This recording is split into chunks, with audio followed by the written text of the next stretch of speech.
Guys, today is day 5 na ng ating challenge dito. Share ko lang yung mga updates. Ano nga ba yung nangyari doon sa mga ideas na na-share natin during day 4, day 3. So, punta muna tayo dito sa gitna.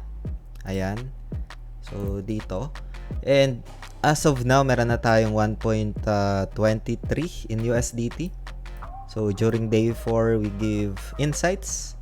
So, punta muna tayo dito sa paper icon, position and assets, position history. Ito guys, no? So, meron tayong profits doon na 0.19 USDT. Ayan, 99.58%. We can check dito sa analysis. Ayan, so, last 30 days, last 7 days. Ayan yung spark lines. Total PNL. Ayan. And this one, 21. So, as of now, nasa 22 tayo. So, I'll share dito guys ng other updates pa, ideas. We'll check other coin. Let's go back. No? So, yun. Kung hindi nyo pa napanood yung day 4, pwede nyo naman panoorin. Naka-playlist naman yan guys. No? So, itong video natin today is just for ideas lang. For reference. And does not qualify as an investment or financial advice. I just want to share my insights dito as well as to share yung experience ko. Ano nga ba yung nangyari dito? Will get stop out ba? And maipakita yung risk and reward, no? So, hopefully you get some ideas dito sa mga nagtatanong. Kung meron kayo mga questions, feel free to comment lang sa comment section ng video na ito. We'll check other coin dito guys. Pero bago tayo dito magsimula, kung hindi nyo pa na-like itong video na ito, please like this video first. Subscribe yung channel natin. Turn on the bell icon para ma-notify kayo dito sa mga updates natin na ginagawa sa ating YouTube channel guys. Sana na-acknowledge ko yung mga katanungan nyo dito. Punta muna tayo dito kay Zora. We have some trades dito na ginawa. Day 4, no? So, ito yung pinaka-setup natin. Ayan. So, entry natin is 0.0988. Tapos, yung TP natin is 0.10868. So, let's check yung chart niya. Ayan. So, dito tayo nakapag-entry ito. Dito sa zone na ito.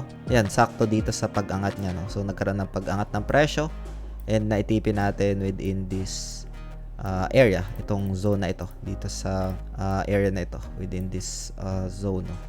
So, ngayon ay hanap muna tayo dito ng ibang tokens. No? Again, yung gamit natin na application is not yet registered dito sa atin. Please be aware of that, guys. And itong video natin today, as I mentioned, is not financial advice. No? This is only for educational, a demo, and just want to share some insights dito. So, let's go here. Check natin dito yung Merl. No? So, dito pala, guys, yung magiging if ever man na malos or profits tayo, ay ipapag-giveaways ko na lang din iyon. Mamaya share ko na lang sa inyo kung paano makasali. So check natin dito si Merl. So I've been checking this one, pa downtrend yung kanyang price action, no. Ayan, no. So 1 hour time frame, 15 minutes time frame is downtrend. Ayan, no. Nare-reject na ng VWAP tapos 50 EMA natin. So ngayon, we'll do some setups dito. Maybe around 34 cents. Let's go back. Ayan. And then dito, like since gagawin natin dito is a short strategy. Ayan. And then let's have this 10x. Continue anyway. Tapos 25%. Isolated 0.348. And then, short yung gagamitin ko dito. Meaning, magkaka-profits ako if ever na bumagsak pa yung presyo niya. Pero pag tumaas, pwede mo ma-loss or ma-stop out, no? So, lalagyan naman natin dito ng take profits and stop loss setup. So, confirm. Ayan. So, dito na siya sa orders. Punta tayo dito sa pencil icon. And then, TPSL. And then, dito sa take profit. Kung sakali na bumagsak siya ng 10%, and magkaka-profits tayo. Pero, I'll set stop out. If ever na umakat siya ng 8%, we'll get stop out dito ito. So, pagtapos nyan, confirm. We'll see. I'll keep you posted, guys, sa next day, no? Sa day 6 natin. So, if ever man na magka-profits tayo dito, ito, gamit natin itong application na ito. Lalay ko na lang yung global official link, no? Sa description ng video na ito para mapuntahan nyo, or you can scan that QR code na nasa screen So dito you can just join sa ating gift, no? Kasi meron ditong giftings. So punta lang tayo sa may wallet. Ayan. So dito we can just create wallet. Ito. Ayan. And then create now, no? And then like for example, pag cellphone yung gamit nyo, you can just do this biometric authentication. Allow ko lang ito. Ayan. So loading wallet na. Ginamit ko doon yung pinaka biometric option. And dito we can just backup our wallet, no? Or we can manual backup. Sa manual backup, kailangan mo dito ng pen and paper. Like, isusulat mo siya. And dapat ikaw lang nakakaalam ng pinaka 12 words, no? And then, dapat magkasunod-sunod yon 1 to 12, no? So, ngayon, ganito na yung pinaka wallet. Ayan, 0 USDT tayo. And then dito, meron ding rebates, no? You can use yung pinaka code natin. Punta lang tayo dito sa may upper left corner. Ito. Ayan.